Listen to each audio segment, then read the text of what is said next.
Hello everyone, I'm Dr. Madhu Patil, consultant gynecologist and infertility specialist, Indira IVF, Kalyanagar. Today I'll be speaking about the most common complication seen in pregnancy, that is spontaneous pregnancy loss. Yes everyone, unfortunately spontaneous pregnancy loss is one of the most common complication which occurs in a pregnancy. Now nearly 80% of these pregnancy losses, they occur even before the missed period or a pregnancy is diagnosed, and remaining 15% of the pregnancy losses, they occur before pregnancy reaches 12 weeks of gestational age. Now the good news here is once the pregnancy crosses 16 to 20 weeks of gestational age, the chances of pregnancy losses is very less, nearly 5%. Now we do understand that spontaneous pregnancy loss is a very devastating condition for the patient.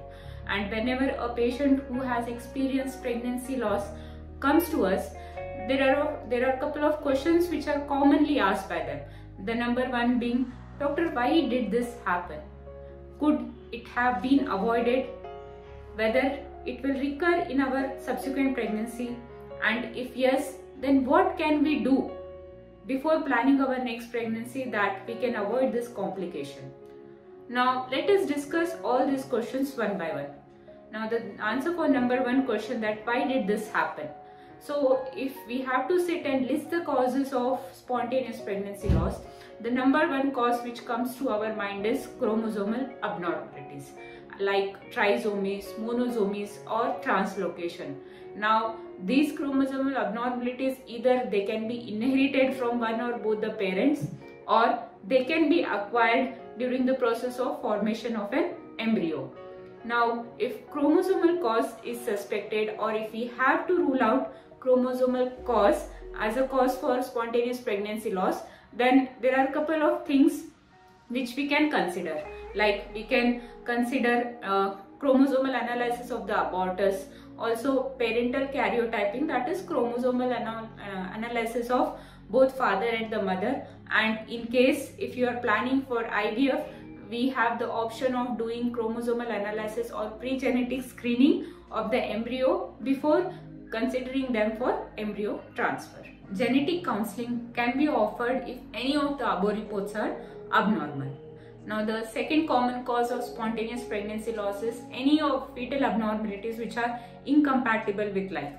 Most of these conditions can be avoided by following the previously mentioned measures and proper monitoring of the pregnancy via fetal ultrasound. Now the third common cause of spontaneous pregnancy loss is any problem in the uterus. For example, unicornate uterus or bicornate uterus, presence of uterine septum or presence of fibroid, polyp or any of intrauterine adhesions because of the infection, and sometimes even defective endometrium receptivity can be a reason for early pregnancy losses. Pregnancy loss can also occur if the cervix is incompetent. Now, most of these problems can be dealt via surgery through hysteroscopy or through laparoscopy depending upon the condition. For patients with defective endometrium receptivity assessment can be considered, and accordingly embryo transfer can be planned. For patients with cervical incompetence, we can consider cervical stitch at appropriate timing. Now the fourth common cause of spontaneous pregnancy loss is immunological causes. Now when we speak about immunological causes, it acts by two methods. One is via autoimmunogenic way or autoimmunogenic way. An autoimmune response is one wherein maternal antibodies, they go and attack maternal tissue, and hence they interfere with proper establishment and growth of the pregnancy. Now this condition most commonly occurs if the mother has got some pre-existing conditions like SLE or EPLA syndrome. Now the second pathway by which immunological causes can affect or can cause pregnancy loss is via autoimmunity. Now in autoimmunity, maternal antibody attacks the embryo, considering them as a foreign object, and hence the implantation and the pregnancy growth does not happen and the pregnancy is lost. Now this generally happens via production of cytotoxic antibodies or natural killer cells abnormality, etc. Now, how can we deal with immunological causes? Is by through medications or through injections, and also via advanced immunotherapy methods like administration of low dose aspirin or administration of IV immunoglobulins. Low molecular weight heparin can also be considered, or advanced immunotherapy method like administration of maternal antiplatelet antibodies and etc. can take care of immunological factors responsible for pregnancy loss. Now, hematological conditions or defects in coagulation pathway can also be a reason for spontaneous pregnancy loss.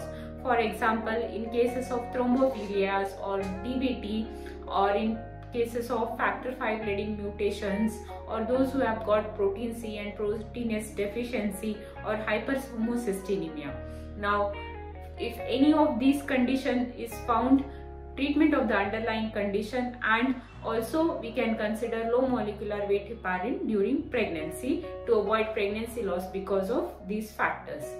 Now, the next cause of spontaneous pregnancy loss can be any of the hormonal imbalance in maternal body. For example, hypothyroidism or hyperthyroidism, diabetes mellitus, or insulin resistance for that matter, which is most common in PCOS patients, or luteal phase insufficiency, as we have discussed previously. So any of these factors, if present, can be one of the reasons for spontaneous pregnancy loss. So it is also important to rule out these conditions, and if found, they need to be corrected before planning the next pregnancy. After all this detailed discussion, the good news is most of the cases of spontaneous pregnancy loss are sporadic. Very few would reoccur, and generally a detailed investigation is indicated in those patients who have had 2 or more spontaneous pregnancy losses, or in presence of certain high risk factors like advanced maternal age, advanced paternal age, or if the pregnancy is an outcome of IVF treatment. There are a couple of things which needs to be kept in mind before planning next pregnancy for a patient who has had spontaneous pregnancy loss. Number 1 is generally a gap of 6 weeks is required for a patient to recover physically from a pregnancy loss. Also, proper supplementation with folic acid, lifestyle changes, rubella immunization if the patient is not immune to rubella needs to be done. And last but not the least, the most important thing is providing TLC. Studies have found that if in a patient who has had unexplained recurrent pregnancy loss have shown excellent pregnancy outcome for future pregnancies if provided with proper supportive care in a dedicated early pregnancy loss unit. For more information, call and book your appointment. Thank you.